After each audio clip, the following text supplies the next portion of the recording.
बिस्मिल्लाहिर्रहमानिर्रहीम। अस्सलाम वालेकुम पाकिस्तान। नाजरीन, आप देख रहे हैं आवाज़ बहावलपुर न्यूज़ चैनल और मैं हूं आपका मेज़बान अहमद महमूद। नाजरीन, जैसा कि आप सब जानते हैं कि हम आप लोगों के लिए आज की शख्सियत प्रोग्राम लेकर आया करते हैं। आज मैं आपको जिस शख्सियत का तारुफ़ करवाने जा रहा हूं, आप किसी तारुफ़ की मोहताज नहीं हैं। डायनामिक पर्सनैलिटी हमारे साथ मौजूद हैं। मेरे साथ मौजूद हैं माहम खान साहिबा, हमारे साथ मौजूद हैं Eco Sense real estate Bahawalpur आप चला रही हैं। तो आज हम प्रॉपर्टी के हवाले से बात करेंगे, पाकिस्तान में प्रॉपर्टी के बिज़नेस को कैसे देखती हैं, बहावलपुर में कैसे देखती हैं, आपकी प्रोफेशनल लाइफ के हवाले से ख़ुसूसी गुफ्तगू करेंगे। तो आइए माहम खान साहिबा से बात करते हैं। अस्सलाम वालेकुम मैडम। वालेकुम अस्सलाम। कैसी हैं आप? बिल्कुल ठीक, आप खैरियत सुनाइए, से आप हैं? कैसे हैं? बिल्कुल ठीक, मैडम, अल्हम्दुलिल्लाह। दुनिया के अंदर जितने लोगों ने कामयाबी हासिल की है, तालीम की वजह से की है। बेशक, इसमें कोई शक नहीं है। मैं ये पूछना चाहूँगा कि आपने अपनी इब्तदाई तालीम कहाँ से हासिल की? तालीमी सिलसिला कैसा रहा? एक्चुअली इब्तदाई तालीम मैंने अपने इसी शहर से हासिल की, बहावलपुर से, ठीक है। और आप ये देखें कि इब्तदा भी मेरी बहावलपुर से स्टार्ट हुई ठीक। और एंड भी मेरा बहावलपुर में ही हुआ। मेरी एजुकेशन अब पीएचडी है और इंशाल्लाह ये कंप्लीट होने जा रही है। माशाल्लाह। और सीएस पे मैंने किया, ठीक। आर्टिफिशियल इंटेलिजेंस में। माशाल्लाह। अच्छा मैडम, बिज़नेस का आइडिया, बिज़नेस का शौक़ कैसे पैदा हुआ कि बिज़नेस में जाया जाए? ये आपका अच्छा क्वेश्चन है, बिज़नेस में कैसे जाया जाए। जी। क्योंकि वाक़ई ये बात दुरुस्त है, जब हम एजुकेशन में जाते हैं ना, जी। तो हमारे आइडिया में, हमारे माइंड में ये बिज़नेस बिल्कुल भी नहीं होता। मेरा सीएस डिपार्टमेंट था। अच्छा। तब मैंने डिसाइड किया था कि मैं सॉफ्टवेयर हाउस को रन करूँ, ठीक है। ठीक है। क्योंकि जब सॉफ्टवेयर हाउस में हमने जॉइन किया था, तो उसके बाद आइडिया हुआ था कि जो सॉफ्टवेयर के ओनर्स हैं, वो बहुत अच्छा अर्न कर रहे हैं और अर्न करने के साथ-साथ वो मल्टीपल अपॉर्च्युनिटी लोगों को दे रहे हैं, लोगों को जॉब्स दे रहे हैं। तो फिर ये आइडिया आया कि क्यों ना हम किसी को एम्प्लॉयमेंट दें, एम्प्लॉय बनाएँ। एम्प्लॉय बनना तो बहुत आसान है। जी। उसी के लिए हम एजुकेशन हासिल करते हैं। आजकल लोग जो एजुकेशन हासिल करते हैं ना, वो सिर्फ़ यही सोच के करते हैं कि हमने नौकरी करनी है। इवन हमने ये नहीं सोचना कि हमने नौकरी करनी है। अच्छा, बल्कि हासिल करनी चाहिए कि हमने शऊर हासिल करना है, हमने किसी और को नौकरी देनी है। जब आप किसी देने का सोचोगे तो आपके लिए हासिल करना आसान हो जाएगा। बिल्कुल। तो फिर उसके बाद फिर सॉफ्टवेयर हाउस की तरफ हम मूव ऑन हुए। तो यहाँ पर जैसा कि हमारी टेक्निकल्स कम हैं हमारे पास, हमारे भावलपुर में भी और पाकिस्तान में भी। और हालाँकि इस्लामाबाद में अच्छा जा रहा है टेक्निकल पॉइंट ऑफ व्यू से, और लाहौर में भी अच्छा जा रहा है प्रोग्रामिंग के पॉइंट ऑफ व्यू से। लेकिन हमारे आईयूबी में अभी वो रुझान नहीं आया। अब स्लोली ग्रूमिंग हो रही है। जब से अतर में साहब आए हैं, तो उन्होंने काफ़ी कोर्सेज़ हमारे इंट्रोड्यूस कराए हैं और काफ़ी स्टूडेंट हमारे गेट कर रहे हैं नॉलेज। तो फिर सडनली अभी ये जो हमारा रियल एस्टेट में मैं कैसे मूव ऑन हुई, तो हमने रियल एस्टेट में देखा कि अभी पेमेंट डालो और डबल हो जाती है। अच्छा। तो फिर छोटे से हमने एक प्रोजेक्ट से इन्वेस्टमेंट स्टार्ट की एक टाउन में से। तो फिर हमने सोचा ये क्यों ना हम खुद कर लें। एक प्रॉपर्टी डीलर आता है, वो हमारी डील कराता है और उसके बाद वो कमीशन लेके चला जाता है, ठीक है। तो फिर ये हमें आइडिया बहुत अच्छा क्लिक किया कि ये तो आराम से हम एक सेटअप बनाते हैं और ये बिज़नेस स्टार्ट करते हैं, और बस फिर इब्तदा हो गई। ठीक। अच्छा मैडम, आप कौन कौन से टाउन के हवाले से एडवाइस कर रही हैं लोगों को? एक्चुअली अभी तो स्पेशल मैं डीएचए की तरफ मूव ऑन कर रही हूँ, क्योंकि डीएचए डिफेंस हाउसिंग अथॉरिटी है, सेमी गवर्नमेंट सोसाइटी है जी। इसमें आपको काफ़ी अपॉर्चुनिटी से रोशनास कराता है डीएचए। ये डिफेंस का मतलब होता है सिक्योरिटी, आपको सिक्योरिटी प्रोटेक्शन मिलती है। बिल्कुल। और दूसरा, आपका काम सिविलियन और गवर्नमेंट डिपार्टमेंट से अटैच हो जाता है। एक सिविलियन को एक अच्छी सोसाइटी में रहने का मौका मिलता है। अभी भावलपुर में इतनी ह्यूज सोसाइटी नहीं है जो डिफेंस हाउसिंग अथॉरिटी का मुकाबला कर सके। एक टाउन में कौन कौन सी सहूलियात होनी चाहिए? फ़र्स्ट ऑफ़ ऑल तो सिक्योरिटी प्रोटेक्शन होनी चाहिए। उसके बाद नीड ऑफ़ लाइफ हम देखते हैं, जिसमें एजुकेशन आ जाता है मेन। और फिर उसके अलावा हॉस्पिटल्स आ जाते हैं। और फिर उसके साथ साथ हमारे पास स्कूल्स, यूनिवर्सिटीज़, शॉपिंग मॉल्स और मार्केटिंग्स। बल्कि जो नीड्स ऑफ़ लाइफ होती है वो कंप्लीट होनी चाहिए और वो नियर टू होनी चाहिए, ईज़ी टू एक्सेस होनी चाहिए लोगों के लिए। और ये डीएचए भावलपुर में ये चीज़ें मौजूद हैं। ज़बरदस्त। प्लाट ख़रीदने के लिए क्या तरीक़ाकार है? एक्चुअली प्लाट तरीक़ाकार ये होता है कि हमारे पास जिस तरह हमारा प्रोडक्ट पड़ा है, हम पहले जो क्लाइंट आता है, हम पहले उनकी सोच देखते हैं, ठीक है, कि वो चाहते क्या हैं। वो जल्दी डेवलपमेंट चाहते हैं या वो इन्वेस्टमेंट पॉइंट ऑफ व्यू से इन्वेस्टमेंट करना चाह रहे होते हैं। तो जब वो अपना आइडिया हमारे सामने क्लियर करते हैं, तो उसके बाद हम उन्हें लोकेशन विज़िट कराते हैं, ठीक। अगर ऑन द स्पॉट हमारे पास लोकेशन मौजूद है। हम्म, और जितने सेक्टर डीएचए ने दिए हैं, अब अल्हम्दुलिल्लाह 10 सेक्टर दिए हैं और 10 में हम उन्हें लोकेशन आइडेंटिफाई करा सकते हैं। ठीक। तो फिर हम उन्हें लोकेशन दिखाते हैं, जैसे ही उन्हें लोकेशन की समझ आती है, क्लियर होती है लोकेशन, हम्म, तो फिर हम उन्हें बताते हैं कि आपका ये प्रोसीजर है। लाइक एज़ कि वो हमें पहले थोड़ी सी अमाउंट देते हैं, hmm, for example that 5 lakh rupees या 2 लाख या 1 लाख। जी। उसके बाद हम एग्रीमेंट कराते हैं इनका एफिडेविट पे 1200 के स्टाम्प पर, ठीक है। उसके बाद फिर हम प्रोसीजर स्टार्ट करते हैं, और ये तमाम प्रोसीजर आपके किसी और डिपार्टमेंट में नहीं, डीएचए के अंदर होता है। हम्म, ये आपको फैसिलिटी ट्रांसफ़र की सिर्फ डीएचए ही दे रहा है। हम ऐसे नहीं कहेंगे कि जैसे जालसाज होते हैं, वो किसी भी सोसाइटी में बैठ जाते हैं और कहते हैं ट्रांसफ़र हो जाएगा। No, not at all.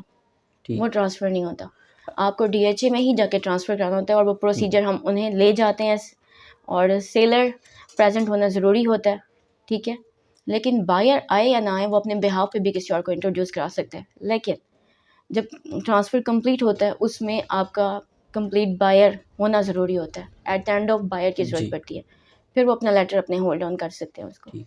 Registry के हवाले से बात करूँ तो फॉर रजिस्ट्री या इंतकाल बाद में, ये क्या प्रोसेस है? एक्चुअली यहाँ पर रजिस्ट्री इंतकाल नहीं होता, यहाँ पर ट्रांसफ़र प्रोसीजर होता है। मैंने आपको बात की है डिफेंस हाउसिंग अथॉरिटी की, जी। तो ये एक अथॉरिटी है खुद, हम्म, ठीक है। हम इसमें प्रोसीजर करा देते हैं, आपका आपके नाम पे प्लॉट भी हो जाता है, लेकिन अच्छा। इसमें कहीं ना कहीं डीएचए इन्वॉल्व रहता है अच्छा। आपके साथ। मतलब सिर्फ आप पार्टनर नहीं हैं, आप शेयर होल्डर बन जाते हैं, हम्म, ठीक है। डीएचए आपको शेयर होल्डर बनने की एक फैसिलिटी दे रहा है अपनी अथॉरिटी में। लोगों को ये बात समझ नहीं आती, क्योंकि प्राइवेट की जब हम बात करते हैं जी। तो वो कहते हैं रजिस्ट्री इंतकाल, ये क्यों नहीं हो रहा, ऐसा क्यों नहीं हो रहा, वैसे क्यों नहीं हो रहा, कोर्ट क्यों नहीं जा रहे। बल्कि ये तो अच्छी बात है कि जितने एकड़ की ये सोसाइटी है, आप उसके पार्टनर हैं, शेयर होल्डर हैं, जी। एक मिनिमम अमाउंट से। जी। और जितनी जितनी सोसाइटी बढ़ती जाती है, उसकी अपॉर्चुनिटी बढ़ती जाती है, आपको यहाँ मौका मिलता है। बिल्कुल। अच्छा मैडम, टाउन की लोकेशन की अहमियत और अफादियत के हवाले से कुछ बताइएगा। जी, टाउन की पहले भी हम ज़िक्र कर चुके हैं कि क्या-क्या चीज़ें होनी चाहिए, जी, ये उससे बिल्कुल। रेलेवेंट है। तो इस हवाले से मैं आपको यही कहूँगी कि आप टाउन में ना अपनी नीड ऑफ़ लाइफ़ देखें। मतलब आप देखें कि आपके बच्चों की सहूलत होनी चाहिए, आपका हॉस्पिटल होना चाहिए, साथ-साथ छोटे-छोटे शॉपिंग मॉल्स होने चाहिए, सिक्योरिटी होनी चाहिए, रोड वाली रश ना हो, जैसे कि डीएचए है। इसमें क्राउड नहीं होगा कि आपका बच्चा अगर बाहर से रोड पे निकल जाता है, तो ऐसा नहीं है कोई गाड़ी कुचल देगी उसको। ऐसे तो हमें डर लगता है, हम किसी टाउन में या सोसाइटी में या मोहल्ले में बैठे हों। तो यहाँ पे सिक्योरिटी होती है, यहाँ पे जगह-जगह कैमरास लगे हुए हैं, बिल्कुल। प्रोटेक्शन मिलेगी आपको। और आपके घर कोई गेस्ट आता है तो डोर पे ही आपसे क्वेश्चन किया जाएगा कि ये न्यू पर्सन आया हुआ है जिनका आपने नाम ऐड नहीं कराया, जी। वो आपसे मिलना चाहते हैं, तो क्या परमिशन है? अगर आप विलिंग होंगे तो आपसे वो मुलाकात कर पाएगा, अदरवाइज़ नहीं कर पाएगा। और दूसरा, आपको स्कूल, कॉलेजेस ये भी आपको ऑन द डोर मिलें। बिल्कुल। तो ये चीज़ें जब कंप्लीट होंगी तो हमें ऑटोमेटिकली प्रोटेक्शन का एहसास होगा और हमारा टाइम सेफ होगा। बिल्कुल। डीएचए बहावलपुर के अलावा और किस-किस प्रोजेक्ट के साथ काम कर रही हैं आप? हाँ, ये अच्छा क्वेश्चन है। और हम करते हैं लैंड्स वगैरह के साथ, ठीक। और मुख्तलिफ हम टाउन्स के साथ कर रहे हैं, अलनूर्स वालों के साथ कर रहे हैं, ठीक। अलनूर बिल्डर्स वालों के साथ, और गुलबर्ग के साथ भी कर रहे हैं। मुख्तलिफ हमारे पास प्लॉट्स पड़े हैं, अलहादी गार्डन के हमारे पास पड़े हुए हैं प्रोजेक्ट्स, प्लॉट्स पड़े हुए हैं काफ़ी। तो इस तरह डिफरेंट सोसाइटीज़ आती हैं, कम्युनिटीज़ जी। आती हैं, जहाँ पर हम खुद इन्वेस्ट करते हैं। जी। उन्हीं की चीज़ें हम सेल करना मुनासिब समझते हैं, ताकि फिर हम शर्मिंदा ना हों। आपके पास कमर्शियल प्लॉट्स भी हैं, इस बारे में बताएँ? जी, आप आउट ऑफ डीएचए पूछ रहे हैं या इन डीएचए? ओवरऑल। ओवरऑल बिल्कुल हैं, हमारे पास कमर्शियल प्लॉट्स ह्यूज हैं, आउट ऑफ डीएचए भी हैं, इन डीएचए भी हैं। और अगर हम इन डीएचए की बात करें तो वहाँ पे कैटेगरीज़ हैं डिफरेंट, 4 मरला कमर्शियल्स हैं, 2 मरला कमर्शियल्स हैं और 8 मरला कमर्शियल हैं, अभी डीएचए ने इंट्रोड्यूस कराया है। अगर हम आउट ऑफ डीएचए की बात करें तो वहाँ हमारे पास डिफरेंट टाइप्स के कमर्शियल प्लॉट्स पड़े हैं, जैसे मॉडल टाउन ए में पड़े हैं और बी में पड़े हैं, और इसी रोड पे भी पड़े हैं, कनाल रोड पर भी। अब चलती-फिरती रोड नज़र आ रही है, मार्केटिंग है, तो इस तरह मल्टीपल पड़े हैं हमें ठीक। पॉइंट्स। अच्छा मैडम, आजकल के दौर में टाउन प्लानिंग किस तरह करनी चाहिए, आपकी क्या राय है? एक्चुअली टाउन प्लानिंग करने से पहले हमें ये सहूलत देखनी चाहिए, लाइक एज़ दिस के यहाँ पे गैस हो, बिजली हो, जी। उसके अलावा रोड खुली-खुली, चौड़ी-चौड़ी हो। जो 20 फुट 30 फीट का कंसेप्ट छोड़ दें, अब अच्छी बात है। मतलब 60 फीट हो मिनिमम रोड, ताकि आने-जाने में आसानी हो। और उसके अलावा हॉस्पिटल, स्कूल्स, पार्किंग बच्चों के लिए, झूले वगैरह हों ताकि बच्चे भी इंटरटेनमेंट ले सकें। बस। आने वाले दौर में बहावलपुर में बिज़नेस को किस तरह देखती हैं, प्रॉपर्टी के बिज़नेस को? एक्चुअली प्रॉपर्टी का बिज़नेस अब एक वाहिद बिज़नेस रहा है पूरे पाकिस्तान में, जो कि पाकिस्तान को रेवेन्यू दे रहा है। क्योंकि इस प्रॉपर्टी के बिज़नेस की वजह से हमारे जो ओवरसीज़ क्लाइंट हैं वो मूव ऑन हो रहे हैं और पूरी दुनिया में हमारे पाकिस्तान की तरफ इन्हें हम लेके आ रहे हैं। और ये ईज़ी कैसे हुआ है? एक तो आपको बात कर रहे हैं हम डीएचए की, क्योंकि मैं इसे रिप्रेजेंट करती हूँ, इसलिए बार बार मैं डीएचए का हवाला देती हूँ। तो डीएचए के बारे में अगर मैं आपको बात करूँ तो ये डिफेंस हाउसिंग अथॉरिटी एक ब्रांड है। तो ब्रांड कहाँ नहीं जाना जाता, ब्रांड तो हमारे इन पाकिस्तान और आउट ऑफ पाकिस्तान में भी लोग इस चीज़ से ना शनास है, जानते हैं डीएचए को। तो फिर हम ये देखेंगे कि प्रॉपर्टी का बिज़नेस आगे भी बहुत ज़्यादा स्कोर देने वाला है। जितने भी न्यू जनरेशन है, न्यू लोग आ रहे हैं, तो वो किसी न किसी के साथ मिलकर इस तरह इस कम्युनिटी में मूव ऑन हों ताकि ज़्यादा से ज़्यादा फील्ड में काम मिले, ज़्यादा से ज़्यादा काम चले। ठीक। मैडम, प्रॉपर्टी के बिज़नेस में मुंसलिक लोगों के क्या मसाइल हैं जिन आप चाहती हो कि हल होने चाहिए? बिल्कुल होने चाहिए। ये जो एफबीआर का इशू चल रहा है हमारा, ये बहुत बड़ा इशू है, प्रॉब्लम्स है। और रजिस्ट्री के मामले में बहुत ज़्यादा मतलब टाइम शाइम लग जाता है। तो ये जितना इजी हो सके ये डॉक्यूमेंटेशंस ये ज़्यादा आसानी हो जाती है, जल्द से जल्द हम फ्री कर देते हैं लोगों को। मतलब ये जो इश्यूज़ होते हैं वो क्लाइंट्स नहीं देखता, क्लाइंट्स कहते हैं हमें फ्री कर दो। लेकिन ज़ाहिर बात है हम तो एक प्रोसीजर के मुताबिक चलते हैं ना। ये जो डेज़ हैं ये वगैरह, ये रजिस्ट्री इंतकाल प्राइवेट सेक्टर्स में, तो ये हमें कोर्ट जाना पड़ता है, फिर वकीलों के धक्के खाने पड़ते हैं। तो ये एक अलग डिपार्टमेंट होना चाहिए इस हिसाब से। आप पीएचडी डॉक्टर बन रही हैं, तो एज अ बिज़नेस के हवाले से बात करो हो गई हमारी, अब तलीम के हवाले से बात करते हैं। पाकिस्तान के मौजूदा तलीमी निज़ाम के बारे में क्या तबसरा करेंगी आप? एक्चुअली डे बाय डे हम ये कहेंगे कि तालीम आसान होती जा रही है गेट करना। क्योंकि इसलिए आसान होती जा रही है कि पहले हमें स्पेसिफ़िक चीज़ों का पता था। लाइक एज़ लोग कहते थे, बच्चे पढ़ाते थे ना, पैदा करते थे, पेरेंट्स सोचते थे या तो मैंने डॉक्टर बनाना है या फिर उसके बाद इंजीनियर बनाना है या फिर वकील बनाना है। ये 3 पैशन होते थे जो लोग सोचते थे। अब तो देखिए अब इतना आसान हो गया ना चीज़ें सेलेक्ट करना। मीडिया में जो जाते हैं वो एक्ट्रेस बनना मुनासिब समझते हैं।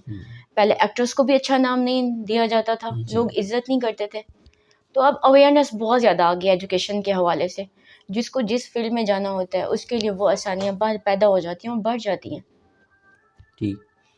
आपकी इस कामयाबी के सफ़र में दोस्तों का, असातिज़ा का, वालिदैन का कितना साथ रहा? एक्चुअली ऐसा ही है, लेकिन मैं कहूँगी कि मेरे वालिदैन और ज़्यादा से ज़्यादा मेरी सपोर्ट मेरी सिस्टर भी थी, क्योंकि मैं अकेली नहीं हूँ इस फील्ड में, मेरे साथ मेरी सिस्टर भी हैं, नायाब खान। ठीक है, वो भी मेरी सीईओ हैं इस इकोसेंस रियल एस्टेट की, हम जॉइंट सीईओ हैं दोनों, ठीक है, एक दूसरे के साथ।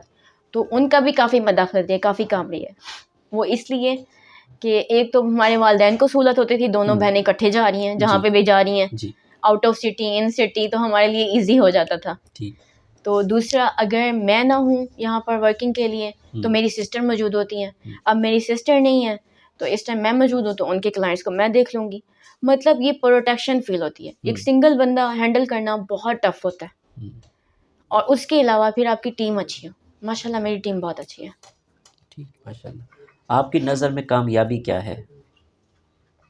एक्चुअली आप जिस प्रोजेक्ट को लेते हो या जिस भी काम को लेते हो, लाइक एस कोई भी है, तो आप उसे ना उस पैशन के साथ करें, पैशन समझ के करें, और उसको प्रोफेशनल बना लें, प्रोफेशन बना लें।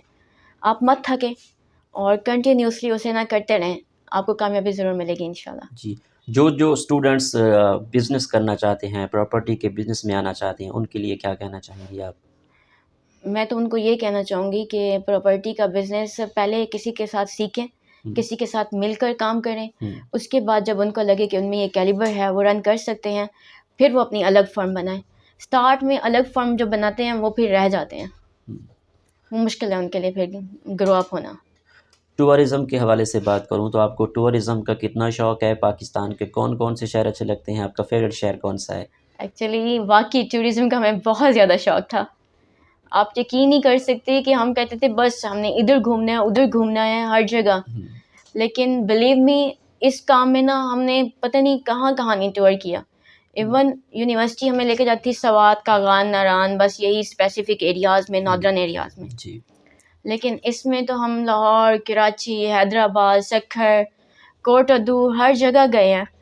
और अगर हम बात करें तो पाकिस्तान तो वैसे भी बहुत खूबसूरत है जी। और जहाँ पे भी गए हैं हमें उन लोगों के साथ जब कीप इन टच में रहे हैं तो हमें तो हर जगह अच्छी लगी है। कोई भी ऐसी चीज़ नहीं है जो हमें अच्छी ना लगी हो।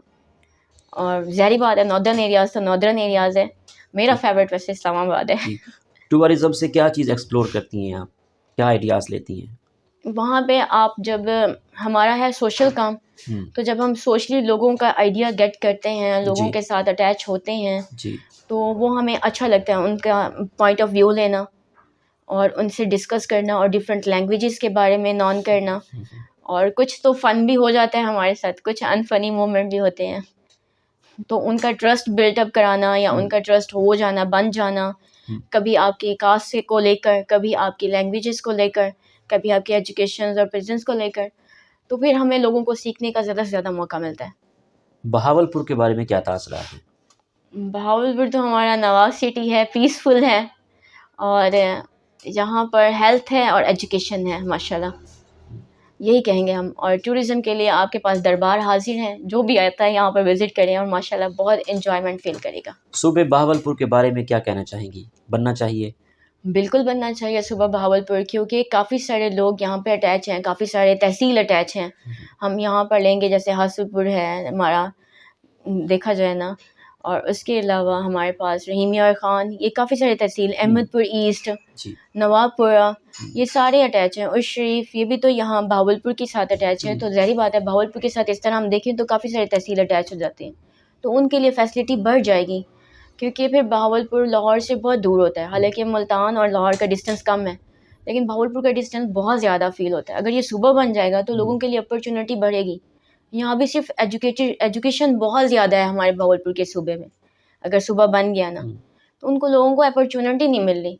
अब देखें पूरे पाकिस्तान में अगर हम जाते हैं, हम इस्लामाबाद जाएँ, हम लाहौर जाएँ या किसी भी कम्युनिटी में जाएँ हाई स्टैंडर्ड में, तो आपको बहावलपुर का बंदा ज़रूर मिलेगा एजुकेटेड, क्योंकि वो बेचारे एजुकेशन तो करते हैं, उनके पास अपॉर्चुनिटी नहीं है।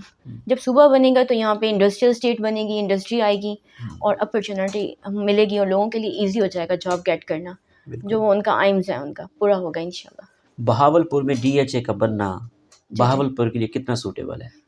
बहावलपुर के लिए डीएचए का बनना ये खुश आइन बात थी बहावलपुर के लिए। पहले बहावलपुर को कोई नहीं जानता था।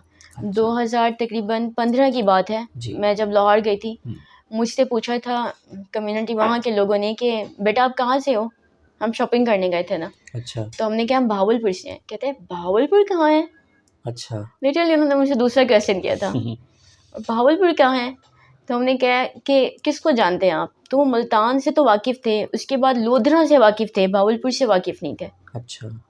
क्योंकि जो भी हमारे बहावलपुर के लोग जाते हैं ना, वो कहते हैं हम लोधरा से हैं, क्योंकि वो इजीली जब अंडरस्टैंड कर जाते हैं ना, वो फिर लोधरा का हवाला दे देते हैं। फिर उन्हें फ़ील होता है कि लोधरा के पास। मैंने कहा लोधरा तक पहुँचे हुए हैं आप? फिर हमने कहा था 15 मिनट का सफ़र कीजिएगा, आगे बहावलपुर आ जाता है, इसलिए नियर टू लोधरा है। तो फिर लोगों को आइडिया हुआ और जैसे ही डीएचए आया तो डेफिनेट सी बात है, फिर तो बहावलपुर को 4 चाँद लग गए और सबने जानना शुरू कर दिया, जान पहचान शुरू हो गई। तो इसलिए उसे नामवर बहावलपुर को कहीं ना कहीं डीएचए ने भी किया। आखिर में सुनने वालों को, देखने वालों को, बिजनेस क्लाइंट्स को आप क्या पैगाम देना चाहेंगी कम्युनिटी को? बिजनेस कम्युनिटी को जी। एक्चुअली हमें लगता है कि हमें यूनिटी में लेकर चलना चाहिए। ये बिज़नेस कम्युनिटी हमारी ऐसी है कि अगर ये यूनिटी में चलेगी तो हमारा बिज़नेस ज़्यादा से ज़्यादा इंट्रोड्यूस होगा, ज़्यादा से ज़्यादा स्ट्रॉन्ग होगा और काफ़ी सारे लोग कॉन्फिडेंटली इस बिज़नेस में आना चाहेंगे और ये एक सक्सेसफुल फील्ड है। फिर इस वजह से अगर यूनिटी नहीं है तो फिर बहुत टफ है। बहुत शुक्रिया, nice talking to you. Thank you so much. जी तो नाजरीन, माहम खान साहिबा से हम गुफ्तगू कर रहे थे। एक नए प्रोग्राम में मुलाकात होगी, तब तक अल्लाह हाफिज़, अल्लाह निगहबान, पाकिस्तान जिंदाबाद।